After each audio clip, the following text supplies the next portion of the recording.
नमस्कार, सुप्रभात। आप देख रहे हैं खबर दिल्ली और समय हो चला है दिल्ली की 25 बड़ी खबरों को जानने का। इससे पहले यदि आप वीडियो को लाइक नहीं किए हैं तो लाइक कर दीजिए और चैनल को सब्सक्राइब कर लीजिए। तो आइए एक नजर डालते हैं 25 बड़ी खबरों पर फटाफट अंदाज में।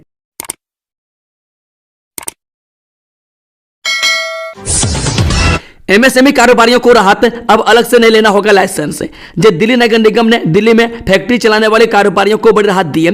एमसीडी ने फैक्ट्री लाइसेंस प्रक्रिया को बेहद आसान और बिजनेस फ्रेंडली बना दिया है। अगर किसी फैक्ट्री मालिक के पास एमएसएमई रजिस्ट्रेशन, जीएनसीटीडी से मान्यता या डीएसआईआईडीसी से अलॉटमेंट लेटर है तो ऐसे फैक्ट्री को लाइसेंस लेने की जरूरत नहीं पड़ेगी। मैं कारोबारी एमसीडी के रजिस्ट्रेशन को ही वैध लाइसेंस मान लेगी।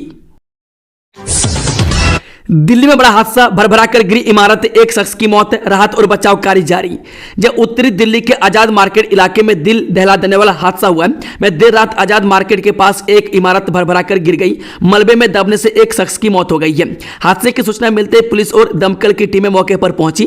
फिलहाल पुलिस, दमकल और एनडीआरएफ की टीमें राहत व बचाव कार्य में जुटी है। जानकारी के मुताबिक बिल्डिंग के नीचे ग्राउंड फ्लोर पर सूटकेस और तिरपाल की दुकानें थी।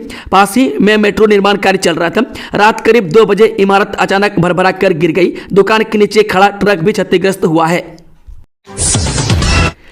राधिका यादव के कत्ल पर मां ने क्यों साध रखी है चुप्पी।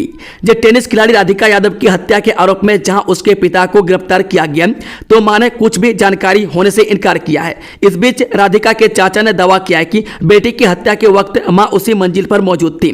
राधिका की मां के रुख पर इसलिए भी सवाल उठ रहा है क्योंकि उन्होंने पुलिस के सामने अपना बयान दर्ज कराने से इनकार किया है। बता दें कि 25 साल की स्टेट लेवल टेनिस खिलाड़ी की हत्या गुरुग्राम के घर में उसके पिता ने कर दी थी। उस वक्त किचन में मां के लिए कुछ पका रही राधिका पर पिता ने पीछे से 5 गोलियां दागी। इनमें से 3 राधिका को लगी और मौके पर ही उसने दम तोड़ दिया। पीटीआई से बातचीत में राधिका के चाचा कुलदीप यादव ने कहा कि उन्होंने पुलिस को बताया है कि राधिका की मां मंजू यादव घटना के वक्त उसी मंजिल पर उपस्थित थी। अवैध प्रवासी बनवा रहे फर्जी आधार कार्ड, सख्त हो नियम। दिल्ली के मुख्य सचिव ने उपराज्यपाल बीके सक्सेना को एक चिट्ठी लिखकर आधार कार्ड जारी करने की प्रक्रिया में सख्त नियम लागू करने की मांग की है।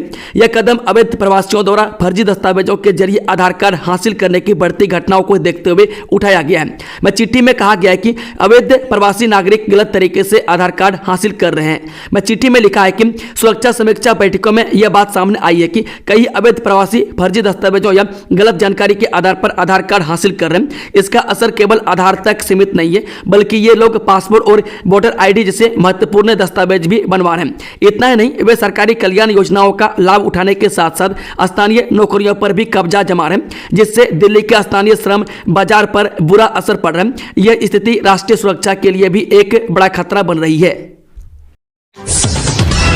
सरकार तो बदली लेकिन नहीं बदले हालात। 17 हॉट स्पॉट ऐसे जहां 10-12 साल से होता है जल भराव नॉन स्टॉप। नई सरकार के बनने के बाद दिल्ली में जल भराव को लेकर बड़े बड़े वादे किए गए थे।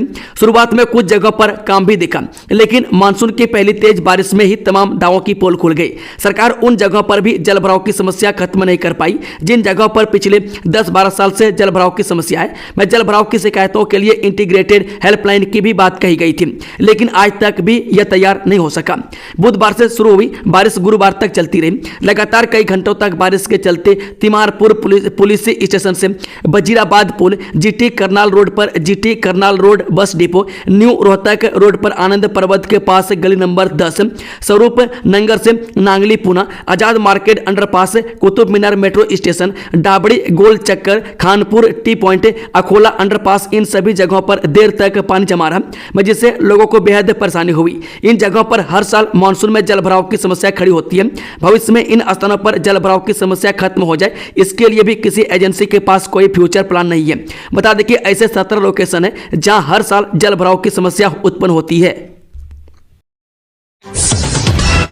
40 साल तक तारीख पर तारीख, फिर 90 साल के मुजरिम को कोर्ट ने सुना दी सिर्फ 1 दिन की सजा। जाने क्या है मामला। जब कोई मुकदमा कितना लंबा खींच सकता है, इसकी बानगी दिल्ली हाईकोर्ट से जुड़े एक मामले में साफ दिखाई देती है। दरअसल दिल्ली हाईकोर्ट में भ्रष्टाचार से जुड़ा एक मामला 40 साल तक खींचने के बाद 90 साल के दोषी को कोर्ट ने सिर्फ 1 दिन की सजा सुना दी।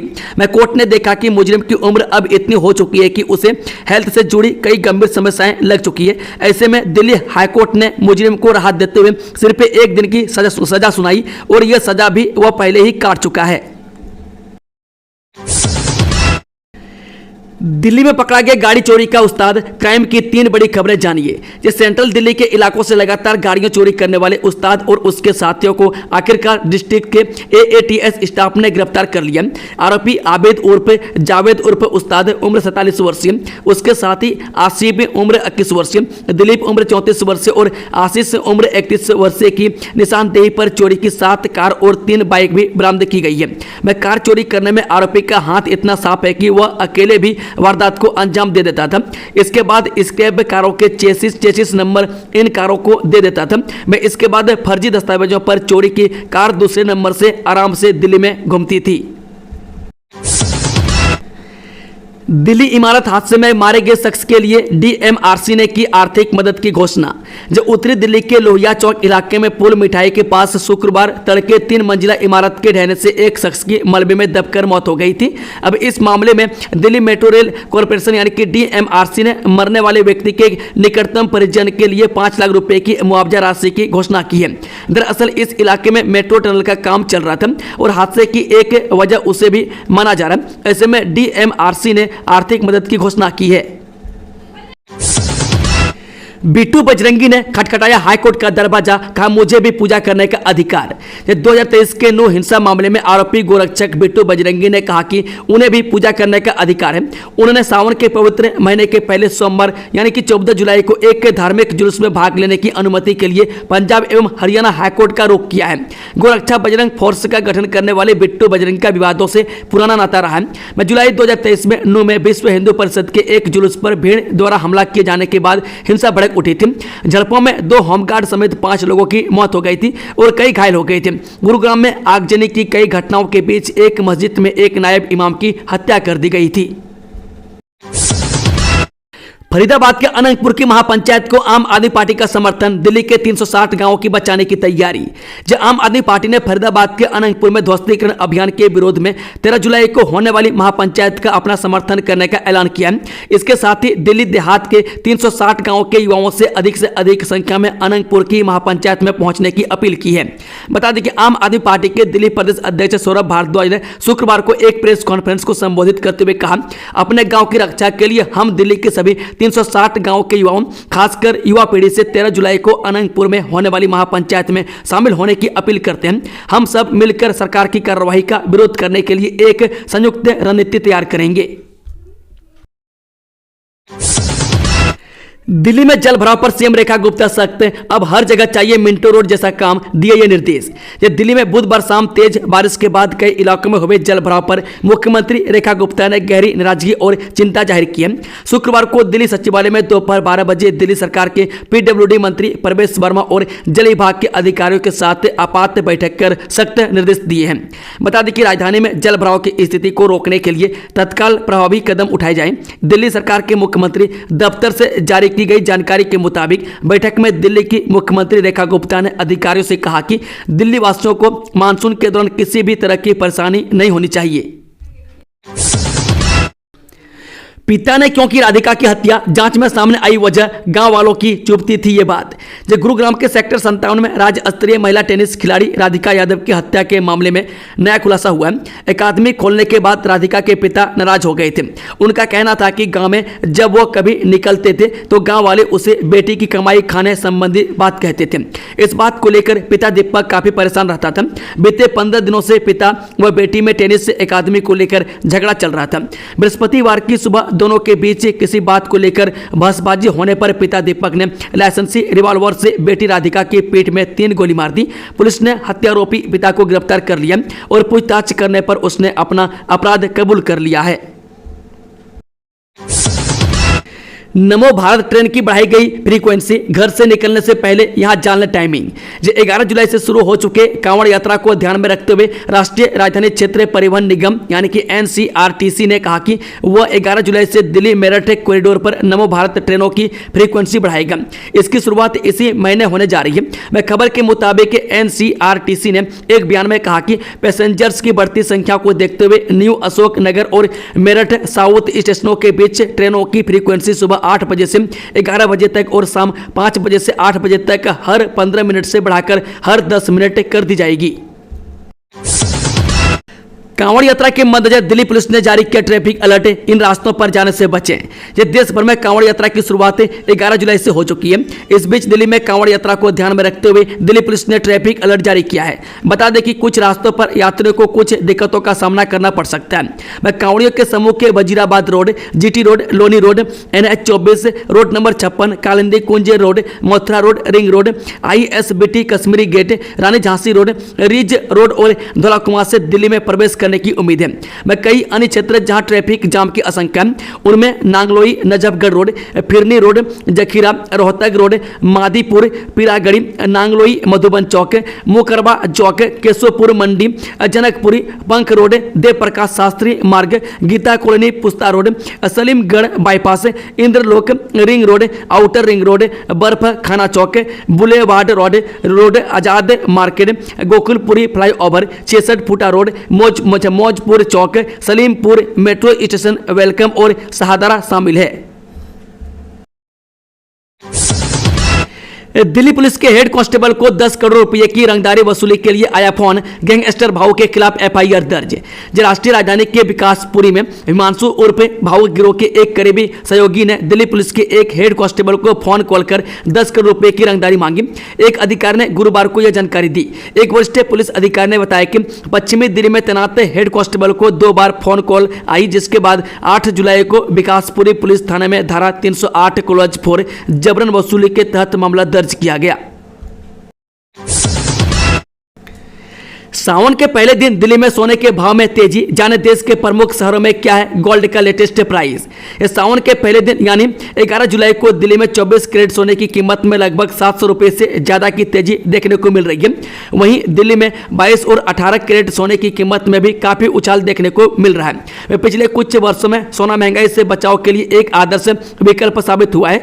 निवेशकों के मन में सोना एक महत्वपूर्ण निवेश के रूप में उभरा है। अगर आप आज सोना खरीदने की सोच रहे हैं तो हम आपको बता रहे हैं कि आज दिल्ली समेत देश के बड़े बड़े शहरों में सोने चांदी के लेटेस्ट रेट क्या है, आइए जानते हैं। मैं देश की राजधानी दिल्ली में सोने के भाव में तेजी देखने को मिल रही है। बता दें कि दिल्ली में सोने का भाव 24 कैरेट के लिए 99,050 रुपये प्रति 10 ग्राम है। वहीं कल सोने की कीमत 98,320 रुपये प्रति 10 ग्राम था। यह सोने की कीमत में 730 रुपये की तेजी को दर्शाता है। इसके अलावा 22 और 18 कैरेट सोने की कीमत में भी तेजी देखने को मिल रही है। मैं दिल्ली में आज 22 कैरेट सोने की कीमत 90,900 रुपये 90,900 प्रति 10 ग्राम और 18,000 कैरेट सोने की कीमत 74,380 रुपये प्रति 10 ग्राम है। राजधानी दिल्ली पानी पानी। यूपी से हिमाचल तक भारी बारिश की चेतावनी जारी। जब दिल्ली समेत उत्तर और मध्य भारत में मूसलाधार बारिश ने लोगों की मुश्किलें बढ़ा दी है। में कई जगह जल भराव, बिजली गिरने और भूस्खलन की खबरें हैं। मौसम विभाग ने अगले 7 दिनों तक भारी से बहुत भारी बारिश का अलर्ट जारी किया है। कारोबारियों से लंबित टैक्स वसूलने और मुकदमे कम करने के लिए एक मुश्त कर माफी योजना लाने की तैयारी में रेखा सरकार। दिल्ली सरकार चालू वित्त वर्ष में कारोबारियों को बड़ी राहत देने के साथ साथ उनसे वर्षों का बकाया वसूलने के लिए खास तैयारी कर रही है। वर्ष 2017 में लागू GST से पहले कारोबारियों से लिए जाने वाले टैक्स मसलन वेट, एक्साइज और अन्य सर्विस टैक्स से संबंधित पुराने मामलों को निपटाने के लिए एक मुश्त कर माफी योजना लाने जा रही है। इस बाबत वित्त विभाग को प्रपोजल बनाने को कहा गया। इस योजना से कारोबारियों को राहत मिलेगी और राज्य के राजस्व में बढ़ोतरी होगी। वह साथ ही लंबे समय से लंबित मुकदमों का प्रशासनिक बोझ भी कम होगा। इंश्योरेंस पॉलिसी के पैसे से बिटकॉइन खरीदने के नाम पर 36 लाख की ठगी, 5 आरोपी गिरफ्तार। गाजियाबाद के रहने वाले महिपाल विष्ट के साथ इंश्योरेंस पॉलिसी के पैसों से बिटकॉइन खरीदने के नाम पर 36 लाख रुपए की ठगी की गई। 24 अक्टूबर 2024 से 8 जून 2025 के बीच साइबर ठगों ने महिपाल के खाते से विभिन्न खातों में 36 लाख रुपये ट्रांसफर करा लिए। 3 जुलाई 2025 को महिपाल विष्ट द्वारा थाना साइबर क्राइम पर मुकदमा दर्ज कराया गया था। मुकदमा दर्ज होने के बाद पुलिस जांच में जुटी है। दिल्ली में आसान नहीं होगा आधार कार्ड बनवाना, एलजी से नियम सख्त करने का अनुरोध। ये दिल्ली के मुख्य सचिव धर्मेंद्र ने उपराज्यपाल बीके सक्सेना को एक पत्र लिखा। इस पत्र में मुख्य सचिव ने एलजी सक्सेना से अनुरोध किया है कि दिल्ली में नए आधार कार्ड जारी करने के नियम सख्त बनाए जाएं। दिल्ली में लगातार बढ़ते अवैध प्रवासियों द्वारा काफी बड़ी संख्या में आधार कार्ड बनवाए जा रहे हैं, जिसे देखते हुए मुख्य सचिव धर्मेंद्र ने उपराज्यपाल से यह खास अनुरोध किया है।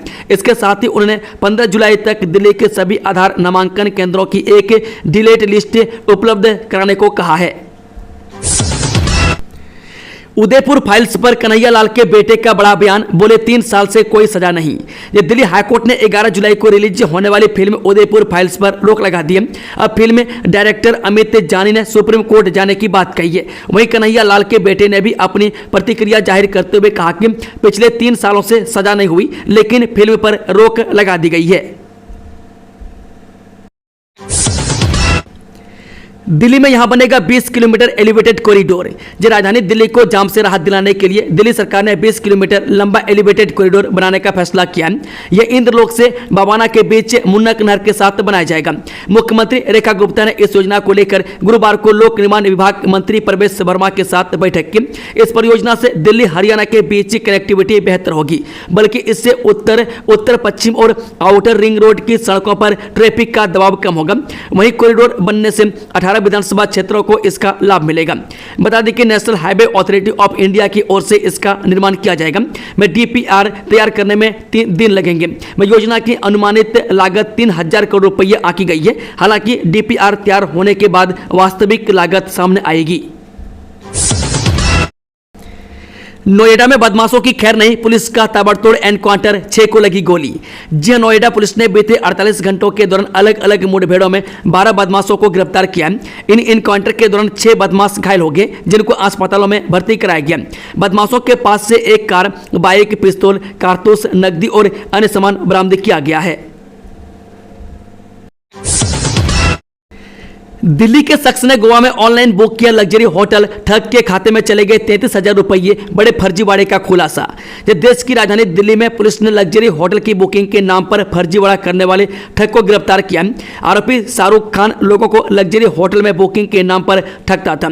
हाल ही में शाहरुख खान ने गोवा के एक luxury spa resort the Lalit में बुकिंग की कोशिश कर रहे एक शख्स से 33,000 रुपये ठग लिए। दरअसल शाहरुख नकली वेबसाइट बनाकर लोगों को फंसाता था। पुलिस ने उसे हरियाणा के नौ से गिरफ्तार किया है। 10,000 करोड़ खर्चे फिर भी अधूरे हैं 24 अस्पताल, दिल्ली सरकार को अब करीब 20,000 करोड़ की जरूरत। राजधानी में लंबे समय से बन रहे 24 अस्पताल दिल्ली सरकार और दिल्ली वासियों के लिए चिंता की वजह बने हुए हैं। इन अस्पतालों पर अब तक लगभग 10,000 करोड़ खर्च हो चुके हैं, लेकिन इनका काम अभी भी अधूरा है। सूत्रों का कहना है कि पिछले दिनों उपराज्यपाल बीके सक्सेना और मुख्यमंत्री रेखा गुप्ता के साथ हेल्थ एक्सपर्ट की बैठक में भी इस मुद्दे पर गंभीरता से चर्चा की गई और काम में तेजी लाने के निर्देश दिए गए। दोस्तों, खबरों का सिलसिला समाप्त होता है।